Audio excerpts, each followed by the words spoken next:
Classique. 7h30, 9h, la matinale de Radio Classique avec Guillaume Durand.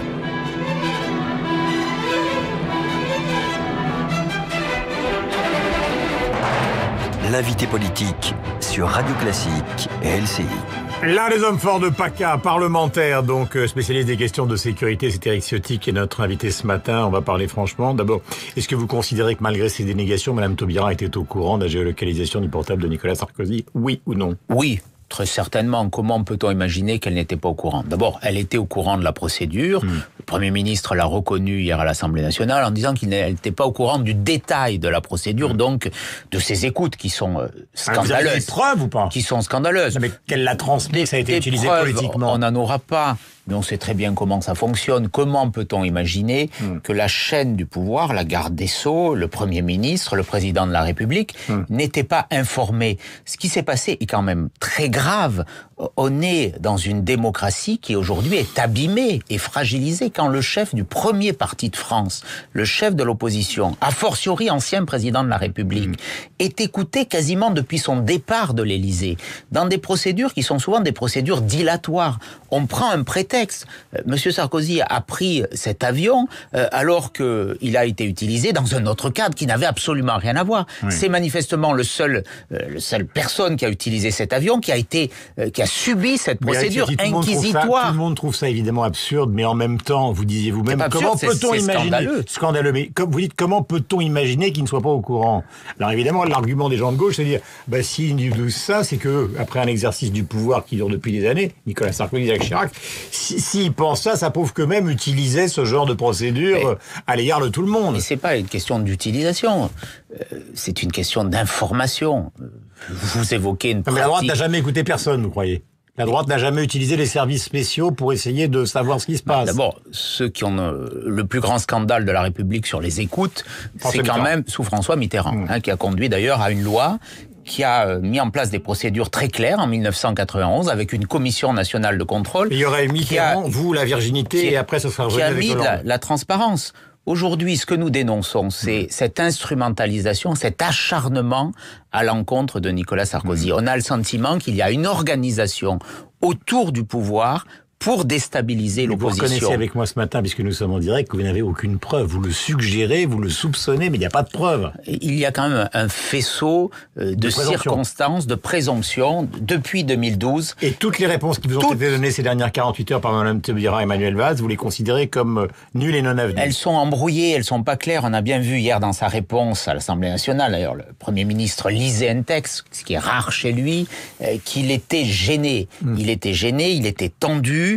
On l'a vu dans d'autres affaires, systématiquement des attaques sur des motifs futiles, des moyens considérables. Des centaines de policiers ont été mobilisés contre Nicolas Sarkozy. Est-ce la priorité? Et chaque fois, alors qu'il y a un déferlement médiatique, au bout de plusieurs mois, plusieurs années, tout ça se dégonfle et au bout, il n'y a rien. Puisque dans cette enquête, naturellement, avec des moyens considérables, il n'y a rien au bout. C'est ça qui est scandaleux. On va passer par les régionales parce qu'elles approchent et après on viendra évidemment à la politique économique et aux propositions en matière de sécurité. Mais visiblement, par exemple, dans une région que vous connaissez bien, PACA, Madame Le Pen, Marion Maréchal, est légèrement en tête devant Christian Estrosi. Et comme la campagne de la gauche ne prend pas vraiment, il n'est pas totalement impossible qu'ils appellent à voter pour vous au deuxième tour. Est-ce que c'est quand même pas compliqué de frapper à longueur de journée sur un gouvernement et des parlementaires de gauche qui finalement vont vous aider à garder le PACA? Moi, je n'en sais rien, mais j'émets cette hypothèse. Moi non plus. Est-ce qu'elle vous paraît probable, cette hypothèse? Je ne fais pas de politique fiction. Et le meilleur moyen... Là, je parle de probabilité. Aujourd'hui, moi, je me base pas sur des probabilités. Je fais campagne aux côtés de Christian Estrosi. Et il livre un combat qui est difficile dans une région qui a toujours donné des résultats parmi les plus élevés de France au Front National. Et c'est pas nouveau. C'était déjà le cas en 86, en 92. Il se bat de façon très courageuse. Il va partout. Il mène une campagne dynamique. Et il dénonce les contre-vérités du Front National. Moi, aujourd'hui, mon sujet, c'est de dire à nos électeurs, de dire aux habitants de Provence-Alpes-Côte d'Azur, qui sont dans une région formidable, qui est la première région de France qui rayonne à l'international, la Provence, la Côte d'Azur. Demain, cette région dans les mains du Front National serait un drame économique, un drame absolu. Donc je me bats pour éviter ça. Sarkozy dit, il n'y a pas de leadership, c'est la chienlit en France, etc. Donc il attaque fondamentalement le pouvoir, et c'est son droit absolu. Mais si jamais la gauche appelle finalement à vous aider à garder la région, vous allez vous retrouver dans une sorte de porte-à-faux. C'est-à-dire vous sortez le bazooka pour les présidentielles, et ils vont vous aider au régional. Est-ce que c'est probable? Est-ce que vous le souhaitez d'ailleurs? Je n'ai pas de souhait là-dessus. C'est les électeurs qui décident. C'est pas à nous de décider. Moi, ce que je dis, c'est qu'aujourd'hui, nous sommes le seul rempart contre le Front National. Si les électeurs veulent éviter le Front National, tous, eh bien, il faut qu'ils votent en PACA. Y compris les socialistes. En PACA comme ailleurs, tous les électeurs, s'ils veulent éviter le Front National, il faut qu'ils votent dès le premier tour. Dès le premier tour. Pour Christian Estrosi et pour les autres. Mais on gagnera beaucoup dès le premier tour. Il faut que Christian Estrosi sorte en tête au premier tour, et pour cela, il faut qu'il y ait une mobilisation la plus large possible. Aujourd'hui, le Front National, la situation, quelle est-elle? Le Front National ne prospère avec ses succès les plus importants que lorsque les socialistes sont au pouvoir. On l'a vu avec Jospin le 21 avril 2002. Aujourd'hui, c'est un peu la même situation. Les Français vivent dans une situation de crise de l'autorité, crise économique. Ils sont en colère et ils portent leur colère souvent sur le Front National. J'écoute vos arguments, mais vous avez bien compris que vous ne répondez pas vraiment à la question qui est celle de la prospective. Je vous demande pas de faire des probabilités, mais finalement... C'est vous qui en faites des probabilités. Moi, je suis pas dans cette cuisine. Non, mais c'est pas de la cuisine. Vous préférez bien garder sûr, c'est de la cuisine. Mais pas du tout. Vous préférez garder cette région plutôt qu'elle appartienne à Marion Maréchal Le Pen. On se bat pour ça. Donc il va falloir même mathématiquement à un moment que des électeurs socialistes votent pour vous au second tour. Autrement, vous la garderez pas. Il faut que les électeurs, tous les électeurs, le plus possible, une majorité, votent pour Christian Estrosi. C'est ce que nous disons. Moi, je ne distingue pas. Quel est puisqu'il s'agit de l'affaiblissement de l'État, quelle est finalement pour vous la principale proposition qui a été faite par les Républicains en matière de sécurité? Et qu'est-ce qui peut changer? Parce que vous avez donné, Nicolas Sarkozy a donné dans le Parisien les chiffres de la délinquance, et au fond, la gauche les conteste en disant c'est toujours la même conversation, que l'observatoire en question n'est plus vraiment crédible aujourd'hui. Alors, oui ou non l'insécurité en France, est-ce qu'elle est en train d'exploser? Elle progresse. Les policiers eux-mêmes le disent.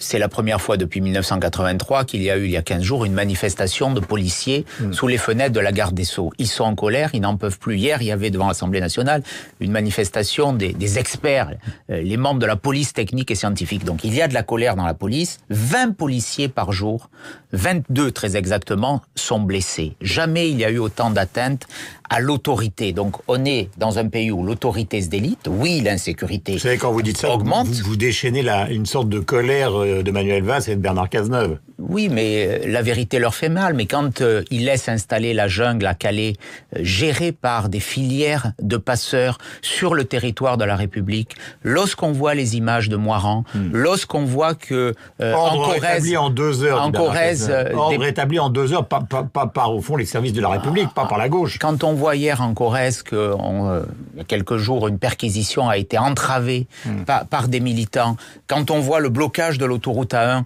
pour contester cet été une décision de justice, ce sont les signes inquiétants du délitement de l'autorité de l'État. Donc aujourd'hui, il faut répondre. Vous m'interrogez sur les propositions que nous avons formulées hier avec Nicolas Sarkozy, elles sont très concrètes. La principale proposition, c'est de redonner du sens à la peine, c'est l'exécution des peines. On est aujourd'hui dans un scandale démocratique, 100 000 peines de prison ferme non exécutées. Pourquoi? Parce qu'il manque des places de prison. Donc il faut reconstruire cette chaîne pénale avec plus de places de prison, au minimum 20 000. Je l'avais demandé il y a plusieurs années. Nous avions fait une proposition, nous avions fait une loi de programmation. Madame Taubira l'a détruite. Elle a refusé de construire ces nouvelles prisons. Et il faut que les peines soient prononcées. Quand un jour de prison est prononcé, il doit être exécuté. Or, aujourd'hui, il y a ce déni de démocratie qui fait que les tribunaux prononcent des peines et dans l'anonymat du cabinet du juge d'application des peines, ces peines sont déconstruites. Pourquoi? Parce qu'il manque des places en prison. Ce n'est plus possible. 2 petites questions. Tout à l'heure, Karl Meus disait finalement, il n'y a pas beaucoup de soutien à Nicolas Sarkozy et des autres grands leaders de la droite. Sur cette histoire de Jacques, ça vous étonne que le maire Fillon et Juppé restent silencieux? Il faut que nous dénoncions tous ce scandale contre la démocratie, contre l'opposition. Ils sont silencieux. Bon, pour l'instant. Ils ont peut-être pas eu l'occasion de s'exprimer. Je ne doute pas qu'ils le feront parce qu'on doit tous être solidaires de Nicolas Sarkozy dans cette affaire. C'est pas lui qui est en cause. Au-delà de lui, c'est la démocratie, c'est le chef de l'opposition qu'on attaque. Ce sont les principes républicains qui sont mis à mal dans cette affaire. Question concernant justement la politique économique et budgétaire, puisqu'on est dans une grande conversation. Il y a eu l'affaire des impôts locaux. Maintenant, il y a le recul sur la réforme de financement des collectivités territoriales et le nouveau mode de calcul de l'allocation adulte handicapé. Là aussi, recul. Est-ce que vous avez l'impression qu'il y a une sorte de panique à bord sur le plan économique? C'est du grand n'importe quoi. On a l'impression qu'il n'y a plus de chef, qu'il n'y a plus de cap. Monsieur Hollande fait de la communication, il se promène, il scénarise son accueil chez Lucette, c'est grotesque. On est uniquement dans la com, mais sur le fond, il n'y a plus de réflexion.